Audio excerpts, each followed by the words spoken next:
Hi, I'm Mary Beck with Bernina of America. Welcome to Bernina Community Studio. Today we're going to get crafty with the new L860 Overlocker. I love that this machine has the one-step Bernina air threader to make threading a breeze. It also has a touchscreen to make it easy to navigate to different stitches, customize and save stitches, and guidance through Creative Consultant to set up the perfect stitch for my project. We're going to use a 3-thread overlock stitch and some decorative thread to embellish strips of kraft-tex. Then we're going to weave the strips into baskets. And I have several here. This is the one we're going to make, and I'm going to talk to you later about how to make that wired ribbon. And then I have some different colors with different embellishments that I'll talk about. And then I even have some in some different shapes. At the end, I'm going to show you how to make serger cord to use as an additional detail to the basket. Doesn't it look cute with these beads? And finally, I'm going to introduce you to the cording foot. So let's talk about kraft-tex. If you haven't played with this stuff yet, now's your chance. It feels and wears like leather, but cuts, sews, and washes like fabric. You can sew, embroider, paint, stamp, emboss, all sorts of things with this fiber product. The natural colors of kraft-tex are flat, such as this brown. To get a textured surface, you just wash, dry, and press according to the directions on the package. But I have fallen in love with these pre-washed, hand-dyed colors. They look and feel like leather already. You can use your regular rotary cutter and scissors when working with the kraft-tex. But if you're going to do a lot of kraft-tex work, you may want to designate a specific cutter and pair of scissors to use. As far as a needle, I had great success using the size 90-14 ELX needle. The decorative thread we're going to use is Spaghetti by Wonderfil. This is a 12-weight cotton thread that we're going to thread in the upper looper of the overlocker. Now you can buy these in individual colors, but I really like these sets with all sorts of colors because I like to have choices at my fingertips. Now Wonderfil also makes a variegated one, and it's called Fruity. You can also try other decorative threads. Now this basket here uses Wonderfil Razzle. It's a rayon thread and a little slippery, so I found a thread net very helpful to control the release of the thread off of the spool. I would say that if this is your first time using decorative thread in your overlocker, to use the cotton spaghetti thread first. But let me show you some other threads that I tried out. This is a variegated thread. This is the Wonderfil Fruity, so again, it's a 12-weight cotton. 12-weight cotton thread, and you'll see that I've written some notes to myself, and I'm going to save these strips, so if I want to use these threads on a future project, I already have some notes. So that's the variegated. This sample is using the Wonderfil Spaghetti Solid in the 12-weight. Now when you're seeing my settings, this is going to vary. You're going to want to test your machine to see what works best for you. And then on this sample, I used the Wonderfil Razzle. It's a rayon thread, and you'll notice I made a note to myself that I'm going to be circumventing the threading nozzles and that I am using a thread net. I had some Pearl Crown rayon in my stash, so I gave that a try, and I was pretty happy with how that worked as well. Then finally, I had some metallic thread, and this is also a Wonderfil thread called Glamour, and that was really pretty and easy to work with too. So the sky's the limit. Dig into your thread box and see what decorative threads you have to put on your basket. Now, as far as your other threads that you're going to use, you will want some plain thread to go into your needle and your lower looper that matches the Wonderfil. I'm using isocord thread because I seem to have the widest range of colors to choose from in that department, but you can use sewing or serger thread too. And it doesn't have to be an exact match, it just needs to be close. So let's get started. Let me clear out my area a little bit and show you what we did. You'll take your kraft-tex and you're going to cut 12 2-inch strips the width of the roll. And that generally runs about 18.5 to 20 inches. So just set up your ruler and rotary cutter, and you're going to cut your strips just like that. It's very easy to cut. Now we're using 11 strips in the basket, but I suggest cut 12 strips just in case. It's always nice to have that extra, and then cut a couple more and cut them in half to use for your testing. And what we're going to do is we are going to be folding these in half. And to make it easy, we're going to be using this tool here. It's called a Hera marker, and it's perfect for creasing. It's got this sharp, well, not a super sharp, but it's sharp enough so that we can get a crease mark. And if you've done paper crafting, you're familiar with that sort of a thing. So I'm going to line up my ruler halfway and just make a crease. And I don't know if you can see a little bit, you can see that crease mark in there. Now you can also use this tool on fabric because it's not going to leave a residue and make a crease mark on your fabric. Now then, we need to fold this in half. So you'll just fold it on that score line. And I like using the Clover roll-in press to fold that down. It's a lot easier than using my fingers. And there we have it all folded over. Now you're probably wondering, well, what if I just use a single layer of kraft-tex? So let me show you a basket that I did with that and compare it to one that is double. So this basket is a single layer, and you can tell it's just a little more flexible. It doesn't feel as sturdy as this one with the double layer of kraft-tex. And I kind of preferred the sturdier feel, so that's what I did for making my baskets. But of course, the choice is up to you. You can get more baskets out of a roll of kraft-tex if you do a single layer. But I think you'll like the sturdier double layer better. Okay, so let's get our machine set up. We are going to be setting it up for a 3-thread overlock stitch, which is stitch number 3, using the left needle. We're going to put the 12-weight spaghetti thread in the upper looper and isocord thread in the left needle and lower looper. So let's go ahead and thread the machine. Now remember, with our air threading Berninas, it doesn't matter which order we thread the needle and loopers in. So I'm going to start with the left needle. My presser foot is up, and I'm following the yellow thread path. Okay, and once we get to the needle, we do have a built-in needle threader. We just need to adjust it so that the yellow is showing in the window for the left needle. And pull that through. And we're threaded. The presser foot is a swing out presser foot, so it's easy to turn it to the side and take your thread out of the way. And then I'm going to set up for the air threading. So I'm going to turn the nozzle to connect the pipes. And then this is activated by pressing on the foot control. And I'm going to start with the 12-weight thread going into the upper looper. And there it is. Wasn't that quick and easy? And then we'll go ahead and thread the lower looper in the same way. And with the L860, you just have to get the thread close to the threading nozzle, and it goes right through. Turn that off, put the foot back in position, and get everything ready to go. Now you may want to tweak your machine settings a little bit. This is why we do a test sew. So let's go ahead and do a test sew and see how things look.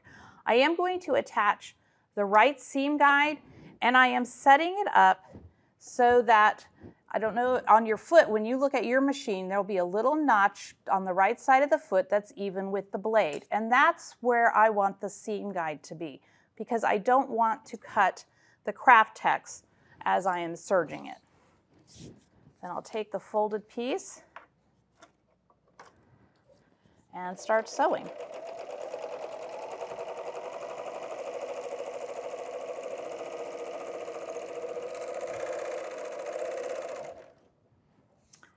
And that was really nice.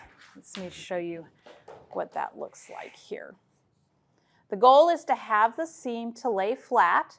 Now I could have tightened up my stitches to make that more of a satin stitch, but I really liked the kraft-tex peeking through, so I actually increased my stitch length to 3. I also increased my presser foot pressure to 6. Now when working with the 12-weight thread, you may want to decrease the upper loop retention and increase the lower loop retention. So that's why you're going to test.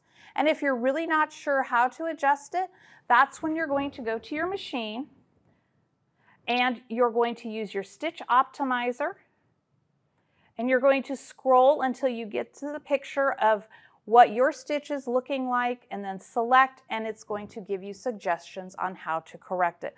That is a feature I really love on the L860 because sometimes I just don't know how I'm going to correct that stitch. All right, so go ahead and stitch all of your strips of kraft-tex. Oh, and once they're done, I should mention this is really important. We have the ability to save our stitches. So when you have the stitch the way you like it, if you go to your heart menu and touch the folder with the heart and touch the stitch, and I'm going to call this kraft-tex.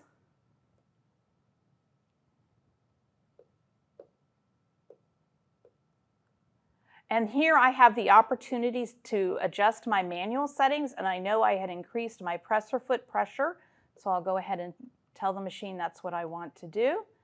And now it's saved in my permanent memory. So I can go and open it, and here it says, my 3-thread overlock for kraft-tex. So when I want to make more baskets in the future, everything's all set up and ready to go. And another tip, you'll want to sew at a moderate speed, particularly when working with decorative threads. All right, so now we've got all of our strips sewn. And we're going to get ready for the fun part, which is the weaving. So the first thing you're going to want to do is take 8 strips and mark them in the center with a pencil. I really like the bone mechanical pencils because I don't have to worry about looking for a pencil sharpener to get a nice sharp mark. So this strip is about 19.5, so just a little shy of 10. And we're going to put a mark there. And I'm doing this on the wrong side. So once I've marked one strip, I can just kind of line it up with the same one. So mark 8 strips on the back. This is going to help you center your weaving. So this will get us started here. All right. So I've got 4 strips laying in front of me, and I have the decorative thread facing down and the decorative edges all going in the same direction. Then I'm going to take 2 more strips, and these are going to be going vertical, laying this way. And you see how I've got the center mark lining up between the center 2 strips here. And I'm going to just weave 1 strip on either side of the center. So you guys are probably familiar with weaving, where we go over and under. So on this side, we've got it going like this, and then on the other side, you want to do it opposite.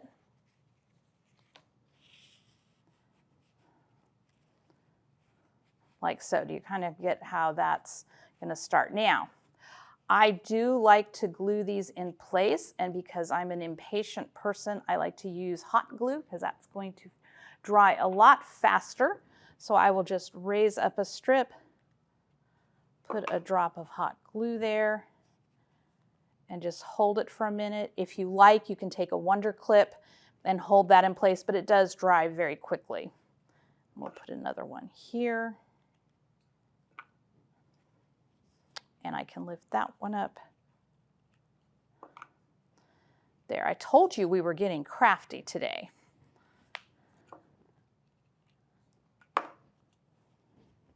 And just as a reminder, hot glue is hot, so you'd want to try to avoid putting your fingers in it. All right, so that's basically how we do the first set of that. Then we're going to take 2 more strips. I've got one here to show you. We're going to put one here and one here to finish out the base. So I have one already completed. That looks like this. So on the bottom, you can see my decorative thread, and this is in the inside. And I call this a 4x4 base because I've got 4 strips going in each direction. All right, so I'm going to warn you the next part is the fiddly part because now we're going to be weaving strips to give us the shape of the basket. We're going to be using 3 strips and going 3 strips up.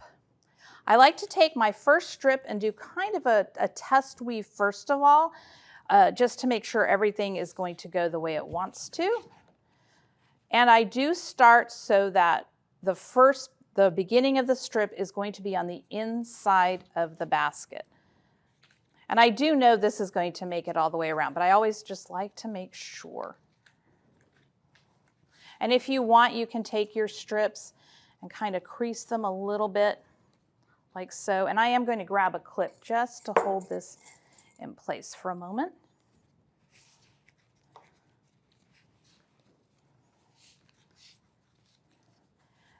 And you're just going over and under,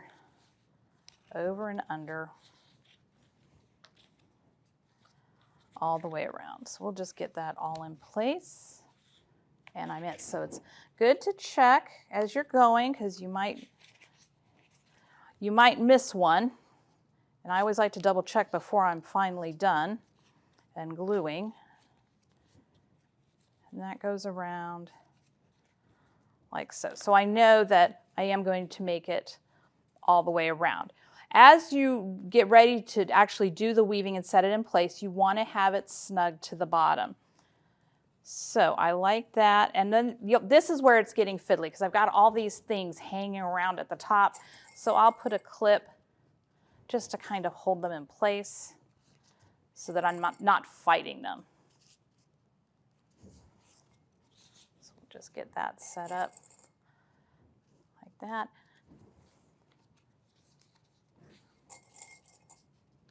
And I'll grab my scissors because I do have a little bit of an overlap coming. But I know at the beginning that this is going to be good, so I'm going to grab my glue gun, put some glue there.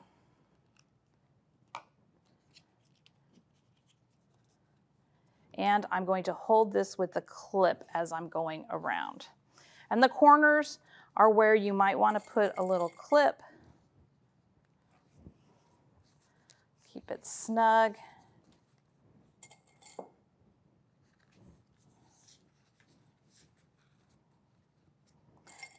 And as with any project, the first one you make is the one that's going to be the little more challenging one, but as you make more of them, this just becomes really easy to do. And I'm back to the beginning, and I see that I don't know if you can see inside. Let's go to the close-up camera. You can see I have more than I need, so I'm going to trim some of that off. And the glue should be dry there, so now I can put a drop of glue there.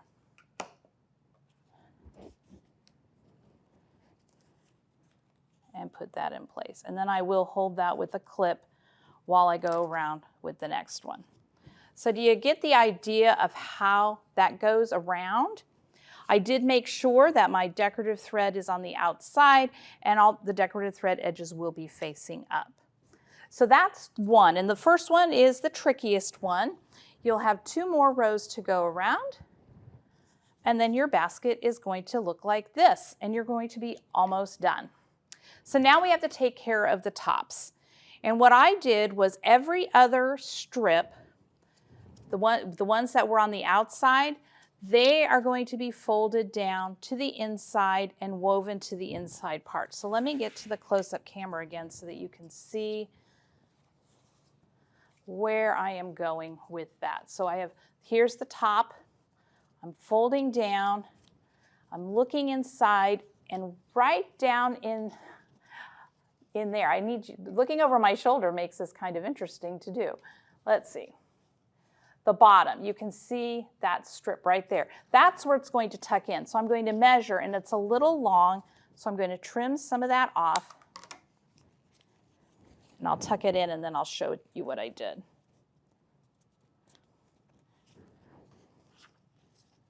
And you can see how I tucked it in down there. And if you want to put a drop of glue in there, you can do that as well. So you're going to go all around the basket. And now I already know I'm going to have to trim some of that off. And I'm just doing all the opposite ones.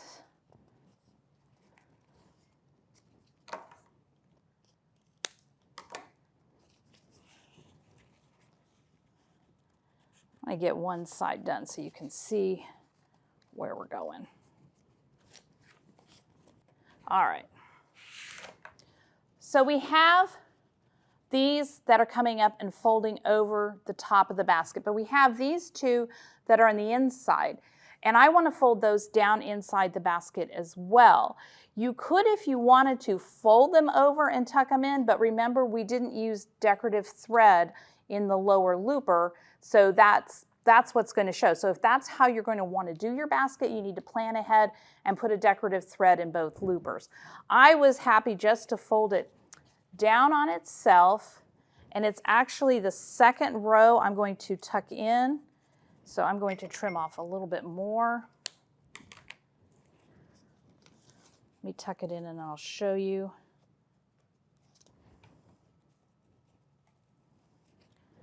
So that we can look in the close-up camera again. So I have tucked it down.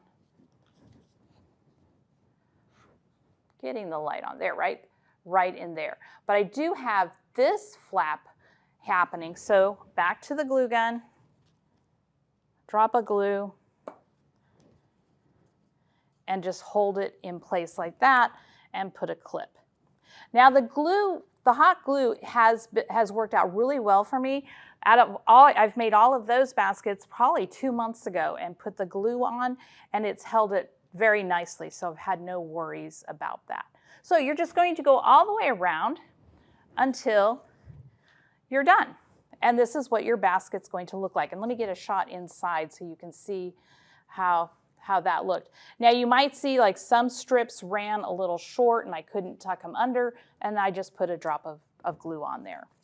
Okay, so that's basically your basket. You've made a cute little basket out of kraft-tex on your overlocker. So come back in a moment and let me show you some great ideas for embellishing. All right, so here are some embellishment ideas for your basket. On this basket, I took some ribbon after the basket was completed and wove it through, and it gave a nice detail to the basket. Then for the purple one, I went into my button jar, and I collect buttons, and maybe you do too, and every once in a while you find those unusual buttons that you save for the just right project, and I just glued it on here. And then for this basket, I made the serger cording, and that's what I'm going to show you how to make and how to put the beads on. So to make serger cording, we are going to use the 3-thread rolled hem stitch, stitch number 8. And I've already set up the machine to do that. All I had to do was move the needle from the left position to the right position and select stitch number 8. Now the secret to a nice serger cord is to use a slight tension as you pull the thread to the back of the machine. If you pull too fast, it's going to look lacy, which if that is the look you want, that's what you're going to do. But if you do it just like an even tension to pull it to the back, that will give you some great cording. So let me show you how.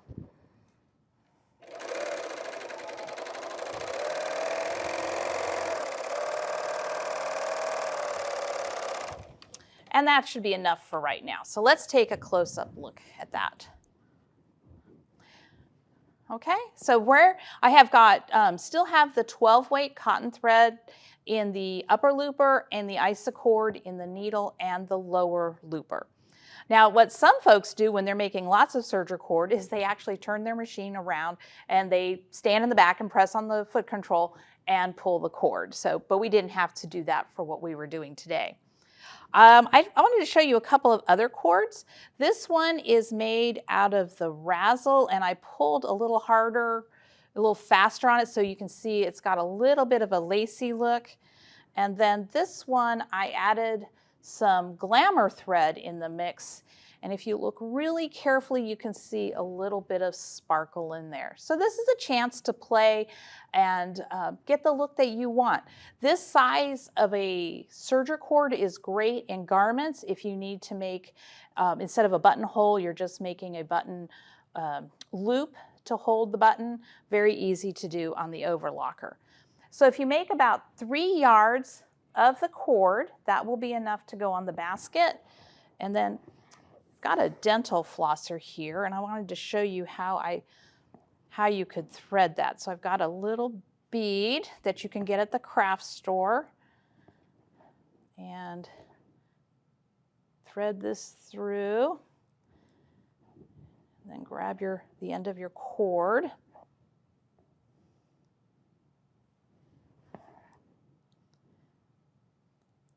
And put it through the loop here. And pull it through. So now you've got the bead, and then tie a knot at the end, and that will keep the bead from falling off. And then you can just trim that, and that's how you can keep the beads on. So lots of fun. I did a lot of strings of beads here, and I'll put it under the close-up again so you can see where I put it under. I just wove it underneath one of the strips, tied a knot with all the beads. So that's how you can make serger cord. But I'd like to show you a foot. And that is the L17 cording foot. And the L17 is the cording foot for the 850 and the L860. The L890 also has a cording foot, and it is C17. So if you want to add cording to a project, say on the edge of a napkin or a hem, this is the foot you're going to want to use. It's also great for serging in fish line, and I have some of that. And I've got some tulle, and here's some fish line. So it's kind of a hard to see. Can you see how that is?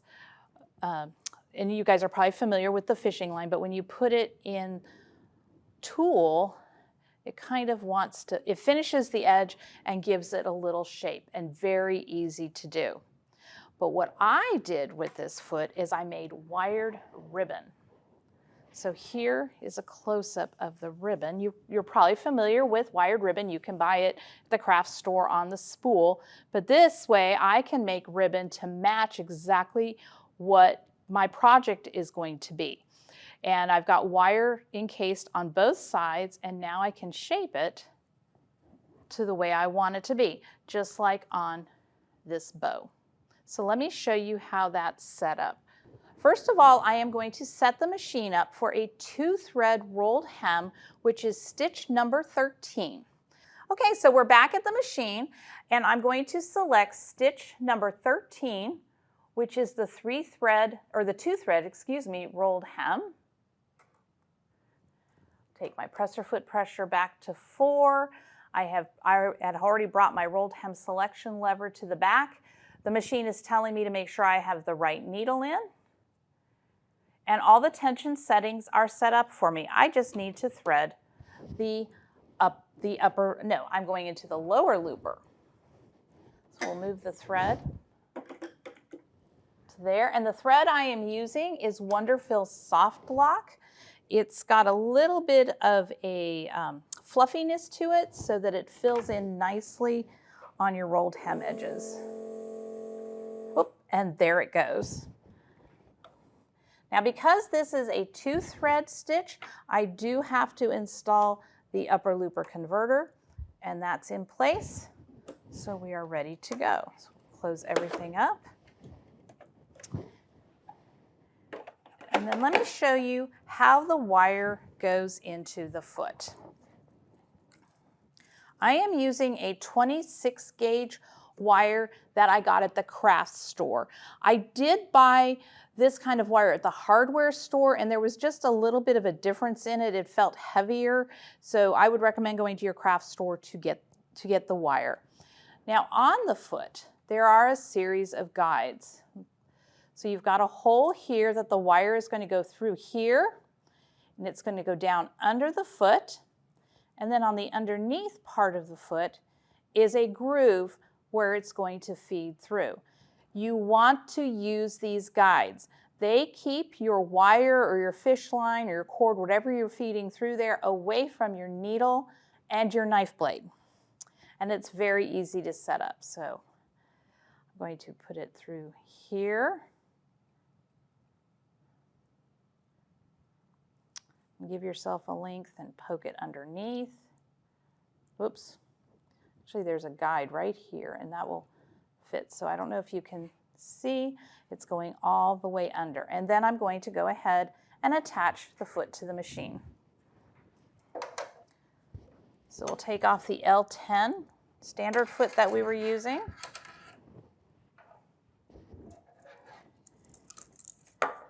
And attach this. It is easier to get the wire into the foot before you attach it to the machine. All right. The other thing you're going to want to do is give yourself a length of wire to the back. We don't have, because there's, as it's feeding through, the machine wants to sort of pucker the fabric a little bit. And if you get it puckered and then you go to straighten it out, if you don't give yourself a nice long length of wire at the back, you could totally have the wire not be all along your ribbon. The fabric I'm using is a batik. I have starched it with some best press. I like using batiks because both sides are right and I don't have to worry about that part. So we will just position this under here and get it started. And I am pulling on the wire a little bit. So I'm holding on the wire in the back and the wire in the front and guiding it through. And I'm just trimming a little bit off. And once I've gotten past the beginning, I can hang on to both the wire and the fabric. Oops.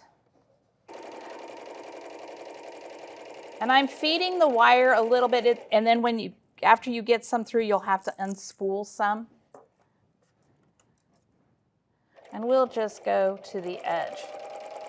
But those guides are definitely keeping the wire out of the way of my needle and out of my blade.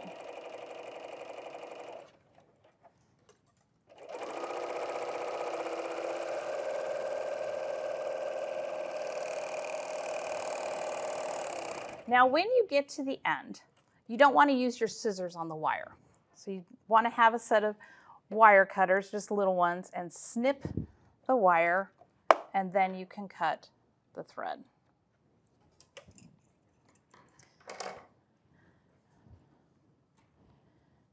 All right, and you see how the thread has covered up that wire and how easily now you've put some shape to your fabric. What I did on this piece, oh, I didn't do it. I'm going to show you what I did.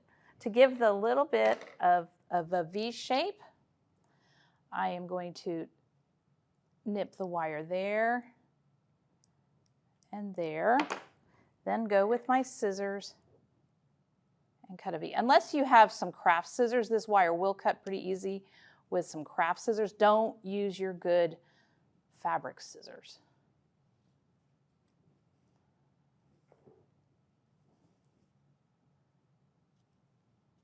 So you get that done, then you'll grab your fray block and put a little bit there and let it dry, and your ribbon will be complete. Now, if you would like some more detailed instructions on how to create wire-edged ribbon, I would ask you to go visit our blog, which is WeAllSew.com, and in the search, put in DIY wire-edged ribbon. And Jamie will give you all sorts of tips and tricks to make fabulous wire-edged ribbon. So I hope you've enjoyed learning how you can be crafty on your overlocker. And until next time, happy serging.